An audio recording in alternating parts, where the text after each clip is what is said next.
హడలు అసలొచ్చబోడు ఎవడికి మెడలు ఆయనెదురుగా కొడుతున్నారు కొడలు వేసుకుంటారుగా తప్పక చెడలు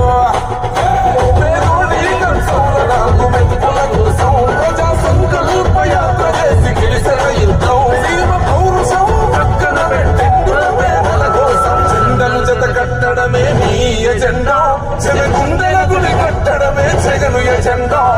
బలిరా బలిరా బలిరా పులివెందులలో పుట్టిందా పులిరా కుర్చీల కూర్చోవడమే మీ ఎజెండా జనమే ఇవ్వాలన్నది జగను ఎజెండా